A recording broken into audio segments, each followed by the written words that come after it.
ज्ञानेश कुमार ने अमित शाह को कमिटमेंट दिया था कि वो उन्हें चुनाव जितवाएंगे और इसके लिए वो ब्राजील से वोटर लेकर आए।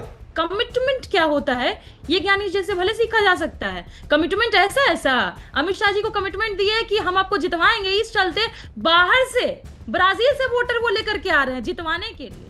बहुत नाम बदलने का शौक है भाजपाइयों को, इनका भी नाम आज देश बदल रहा है। भारतीय जनता पार्टी नहीं, ब्राजीलियन जनता पार्टी ये कर रहा है। जीरो मकान की बहुत चर्चा हो रही है। चोरी का वार इसलिए हो रहा है कि बिहार में दिख रही है हार, पहले से ही जमीन तैयार करने लगे। बिहार में हमको हार नहीं दिख रही है, इनको हार जरूर दिख रहा है, इसलिए कहते घूम रहे हैं कि जो आपके विरोधी वोटर उसको पैक कर दीजिए। अगर आप हम जैसे लोगों ने ये बात बोली होती तो क्या जेल के सलाखों के पीछे अभी तक नहीं होते?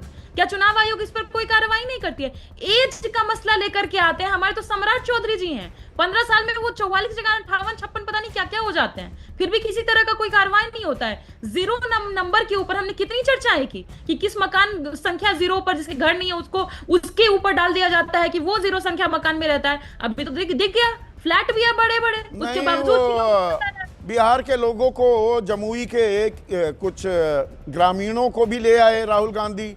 और राई है इलाका हरियाणा में, वहीं पे स्कूल था जहां से मैं पढ़ा हूं, and I am what I am mainly because of राय। वहां पे कि जी मलिकपुर गांव है जी, वहां पर ऐसे वोट काटे गए। 2-4 उदाहरण लाकर आप पूरे लोकतंत्र पर दाग लगा रहे हैं क्या? एक उदाहरण भी आता है तो क्या खतरनाक नहीं है? अब तो जानते हैं संदीप जी क्या रह गया है देखना ये बाकी रह गया कि ज्ञानेश कुमार जी के एक फोटो से कितने सारे वोटर आईडी कार्ड बने हुए और वो कहां कितने बार वोट गिराए हैं। अगर वो सवाल का जवाब नहीं दे सकते तो धमकी देने का भी तो उनको किसी ने कोई अधिकार नहीं दिया है ना। फिर आ जाएंगे धमकी देने के लिए, लेकिन कोई जवाब नहीं देंगे। राहुल गांधी के हाइड्रोजन बम से तहलका मचा हुआ है। मीडिया का एक तबका जो दिन रात सरकार की चढ़वंदना में मशगूल रहता है वो बौखलाया हुआ है, और इसी बौखलाहट का आरजेडी की महिला प्रवक्ता ने मुंह तोड़ जवाब दिया और हाउस नंबर 0 वाली सफाई पर एक ऐसी बात कह दी कि पूरा डिबेट पैनल सन्न रह गया। यहाँ पर जांच नहीं प्रूव करने की जरूरत है, और ये हम नहीं प्रूव करेंगे, ये इलेक्शन कमीशन ऑफ इंडिया जांच करके प्रूव करेगी कि ये जो फर्जी मतदाता हैं, क्या इन्होंने भारतीय जनता पार्टी को वोट किया है, क्या इन्होंने भारतीय जनता पार्टी को वोट नहीं किया तो क्या हमें वोट किया है। और सबसे बड़ी जांच जो इलेक्शन कमीशन ऑफ इंडिया का होना चाहिए वो यह कि इतने रिवीजन के बाद, हर चुनाव के पहले जो रिवीजन होते हैं,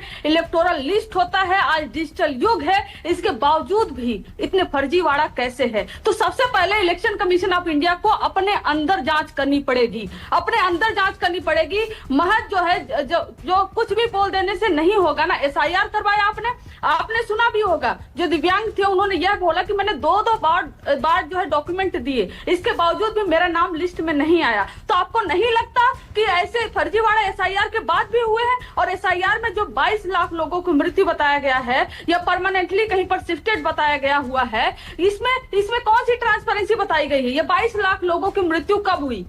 क्या इलेक्शन कमीशन ऑफ इंडिया ने ये आंकड़ा दिया? कितने वर्षों में हुई? कह रहे हैं कि 20 सालों में हो गई। 20 साल में जो गवर्नमेंट का डेटा है, जो नगर निगम का डेटा है यहाँ पर, वो तो कुछ और आंकड़े कहते हैं। तो कहीं से भी ट्रांसपेरेंसी नहीं। मानक जी, देखिए आपको भी पता है, एक मिनट, आपको भी पता है सुप्रीम कोर्ट में सुनवाई के बाद, सुप्रीम कोर्ट के आदेश के बाद एक जिसका नाम काटा गया 65 लाख का, सबकी लिस्ट दी गई है बाकायदा रीजंस के साथ, सबको दी गई है। और आप कह रही है 22 लाख लोगों की लिस्ट नहीं दी गई है भाई, वजह के साथ दी गई है, सुप्रीम कोर्ट का आदेश है।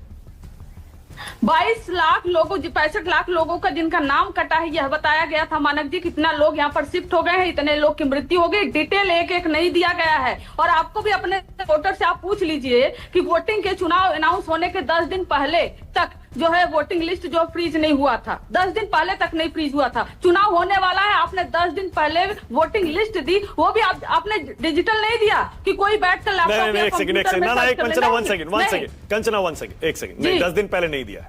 सुप्रीम कोर्ट, आपको याद है ना, सुप्रीम कोर्ट के आदेश के तहत हफ्तों पहले ये वोटिंग लिस्ट वोटर लिस्ट आ चुकी है और सबको दी जा चुकी है। आप गलत समझ रहे हैं। फिर वोटर लिस्ट दे दी थी, लेकिन सुप्रीम कोर्ट के अंदर ही यही इलेक्शन कमीशन ने कहा था कि अभी भी जिसका नाम छूटा होगा वो ऐड हो सकता है, जिसका नाम कटा होगा ऐड करा सकता है। वोटर लिस्ट अभी फ्रीज नहीं करेंगे। जिस दिन चुनाव अनाउंस होगा, जिस दिन चुनाव शुरू होगा, उसके 10 दिन पहले तक का ये वेबसाइट ओपन रहेगा, काम होता रहेगा। तो 10 दिन पहले तक तो ये होता रहा। आपने सॉफ्ट कॉपी दे दी, आपने प्रिंट निकाल के हार्ड कॉपी दे दी, आपने डिजिटल कोई डेटा हमें दिया नहीं कि जो बैठकर हम सर्च करें। और इलेक्शन कमीशन रिवीजन करता करते हुए यह नहीं देखता क्या कि 25-25 जो है लोगों के 200 नामों के सामने एक ही फोटो लगा होता है? तो किस बात का इलेक्शन कमीशन रिवीजन करता है?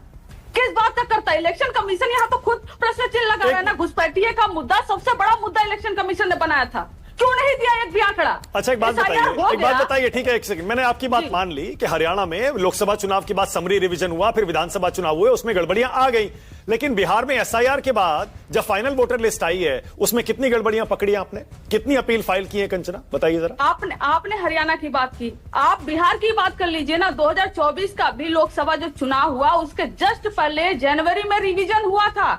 जनवरी में अगर मरने वालों की संख्या हटा दी गई थी तो 22 लाख लोगों को मृत्यु कैसे हुई? जनवरी में जब रिवीजन हुआ था और घुसपैठिए हटा दिए गए थे, फिर एसआईआर किस घुसपैठिए के नाम पर किया गया यह बताइए। और सबसे बड़ा सवाल, इलेक्शन कमीशन कहता ना जिसका घर नहीं होता उसका 0 नंबर लगा देते हैं, जो सड़क पे सोता है, जो पुल के नीचे सोता है। तो जो सड़क और पुल के नीचे सोने वाला व्यक्ति वहां डॉक्यूमेंट लेकर अपना सोता है क्या? जिसके पास घर नहीं होता वो अपना डॉक्यूमेंट दिन रात लेकर चलता रहता है क्या कि पुल के नीचे सोने जा रहा हूं, कब इलेक्शन कमीशन आ जाए और मुझसे मेरा डॉक्यूमेंट मांगने लगे और जहां जाऊंगा मैं डॉक्यूमेंट लेकर जाऊंगा। जब उसके पास डॉक्यूमेंट नहीं है, उसके पास घर नहीं है, तो बीएलओ और बीएलए कैसे जाते हैं यह पता करने कि यह व्यक्ति कहां से है? क्या रोड पर और पुल के अंदर झांक के कोई बीएलओ आज तक देखा है आपने? वाकई राहुल गांधी के इतने बड़े खुलासे के बाद जहां चुनाव आयोग को सामने आकर जवाब देना चाहिए, वहां बीजेपी और मोदी सरकार के मंत्री आकर सफाई दे रहे हैं, और वो भी हवाई। और यही हाल गोदी एंकर्स का भी है, सब बीजेपी को डिफेंड करने में और राहुल गांधी के खुलासे को गलत ठहराने में जुटे हुए हैं, जबकि उनके पास इसका कोई तोड़ नहीं है। ऐसे में एक बीजेपी प्रवक्ता की हालत तो तब खराब हो गई जब उसका सामना एक जानकार पत्रकार से हुआ। अब देखो, ये ब्राजील की जो मॉडल है, खुल रहा है तो आप रोक रहे हो। अरे नहीं, मेरी क्या पोल खोलेंगे आप? नहीं, ये ऐसे मेरी पोल खोल रहे हैं आप? बिल्कुल खोल रहे हैं मेरी पोल नहीं, राहुल गांधी की। अरे भाई मुझे ये बताइए, ब्राजील की मॉडल, ये 10 बूथों पर 22 बार मतदान किया, झूठ को 22 आई कार्ड किसी ब्राजीलियन मॉडल की तस्वीर के कैसे है या नहीं देंगे ना जवाब? नहीं देंगे ना जवाब? क्यों नहीं देंगे? ब्राजीलियन मॉडल ब्राजील की मॉडल है, ये तय हो गया। 22 वोटर आईडी कार्ड कैसे बन गए? नहीं तो मुझे ये बताओ कि इसके लिए जिम्मेवार कौन? इसके लिए कौन जिम्मेवार है? चुनाव आयोग। और कौन होगा? चुनाव आयोग है ना, चुनाव आयोग ना, उसने वोट भारतीय जनता पार्टी के उसके नाम पर वोट दिया गया। अच्छा, और कहां दिया? नहीं, आपसे पूछ रहा हूं, मैं पूछ रहा हूं आपसे। आप सर्टिफिकेट मैंने आप सर्टिफाई कर रहे हैं। ये दर्शकों एक चीज अब ये नोट करना कि ये 22 जगह, मतलब ये पारदर्शिता का भट्टा बिठाया जा रहा है। आप कह रहे हैं कि नहीं ये वोट हमें दिया कि नहीं? वही बात मैं ये कह रहा हूं, एक ब्राजीलियन मॉडल, उसके 22 वोटर आईडी कार्ड कैसे हो सकते हैं? एक आदमी ने अपराध किया, उस अपराध के लिए भारतीय जनता पार्टी को अपराधी बन रखे और उसके बाद ये कहा जाए कि हमसे वहां सत्ता का जो है पूंजी छीन आपके। अब एक मिनट, बीजेपी प्रवक्ता का कहना था कि इसके लिए बीजेपी थोड़ी जिम्मेदार है, चुनाव आयोग देखे ये उसका काम है। जबकि जब राहुल गांधी ने खुलासा किया तो ठीक 1 से 2 घंटे में ही बीजेपी के नेता और मोदी सरकार के मंत्री सफाई देने के लिए प्रेस कॉन्फ्रेंस करते हुए सामने आ गए थे। तब उन्हें इस बात की याद नहीं आई कि ये मेरा काम थोड़ी है, चुनाव आयोग देखे ये सब। हालांकि बहस यहीं नहीं रुकती, माहौल तो तब गर्मा जाता है जब बात सीसीटीवी और वोटर डिलीशन पर आ गई। इसके अंदर एक पेच है, वो बड़ा आपने बहुत, क्योंकि आप भी पत्रकार रहे हैं, पेच क्या है? वो असल आंकड़ा क्यों नहीं पता लग पा रहा? फॉर्म 6 और फॉर्म 7 की जानकारी साझा करने से अब चुनाव आयोग ने मना कर दिया है। क्या डिलीशन हुई, क्या सब्ट्रैक्शन हुई? तभी तो आप चिल्ला रहे हैं कि अरे ये राहुल गांधी ने ये कहा। फॉर्म 6 फॉर्म 7 आप देने को तैयार नहीं। झूठे लाल बनने के, झूठे लाल कौन बन रहा है? कौन बन रहा है? क्यों नहीं फॉर्म 6 फॉर्म 7 दिया जा रहा? हिट एंड रन के तहत एडिशन डिलीशन का आंकड़ा, वो जानकारी, वो तफसील क्यों नहीं दी जा रही? हार रहे हैं और हार सीसीटीवी की फुटेज साझा क्यों नहीं करता चुनाव?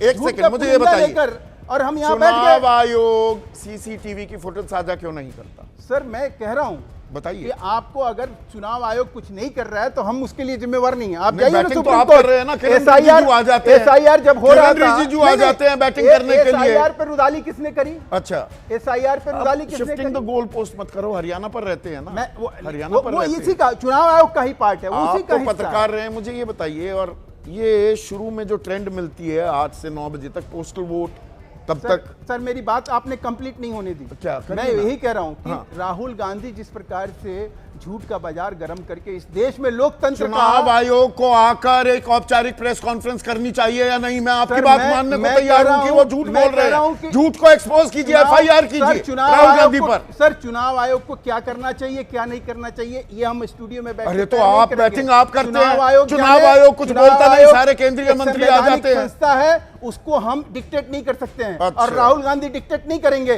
कांग्रेस डिक्टेट नहीं करेगी। और राहुल गांधी का यही व्यक्तित्व और यही चरित्र जो है कहीं ना कहीं शशि थरूर के लेख में दिखाई देता है। अब शशि थरूर को ले अब आइए। वो जो जिस तरह ये से उनका जीरो व्यक्तित्व जो नेतृत्व है, एड्रेस उसके की खिलाफ बात जो है कि सवालिया अरे निशान जो इसी वजह से लोग लग रहा है गरीब हैं, कि वो जो लोकतंत्र को बेघर ध्वस्त हैं, करना चाहते हैं। बेघर लोग 93,174 गलत क्या पता मजाक है। है ये? क्या मजाक है? कैसे आपके पास सबूत हो, जाओ ना सुप्रीम कोर्ट, बताओ ना। बीजेपी प्रवक्ता के पास सवालों का कोई जवाब नहीं था। ऐसे में भाई घिसा पिटा राग अलाप रहे थे, सुप्रीम कोर्ट सुप्रीम कोर्ट। बाकी एक और नया ये कि बिहार चुनाव हार रहे हैं इसलिए ऐसा किया जा रहा है। सोचिए, अभी चुनाव हुआ भी नहीं और इन्होंने फैसला कर लिया है कि कौन हार रहा है और कौन जीत रहा है। बाकी बात रही सुप्रीम कोर्ट की, तो चुनाव आयोग पर इतने बड़े आरोप लग रहे हैं, वो क्यों नहीं कोई एक्शन लेता? क्यों नहीं राहुल गांधी पर कोई मुकदमे दर्ज हो रहे हैं अगर वो झूठ फैला रहे हैं तो? राहुल गांधी ने जब पहली बार वोट चोरी को लेकर खुलासे किए तो कुछ दिनों बाद चुनाव आयोग प्रेस कॉन्फ्रेंस करने के लिए सामने आया, नहीं उसमें भी उसके ऐसे जवाब थे जिसका ना कोई सिर ना कोई पैर। और इसके बाद इनकी काफी ट्रोलिंग भी हुई, चाहे वो मकान नंबर को लेकर सफाई देना हो या फिर CCTV को लेकर। इतनी मटिया पलीत हुई कि पूछिए मत। और अभी भी शायद चुनाव आयोग के पास राहुल गांधी के सवालों का कोई जवाब नहीं है कि वो प्रेस कॉन्फ्रेंस करें। और जनता इतनी मूर्ख नहीं है कि आप कुछ भी पढ़ाकर निकल लोगे और जनता आपकी चालाकी समझेगी नहीं। जनता सब समझती है और समय आने पर करारा जवाब भी देती है।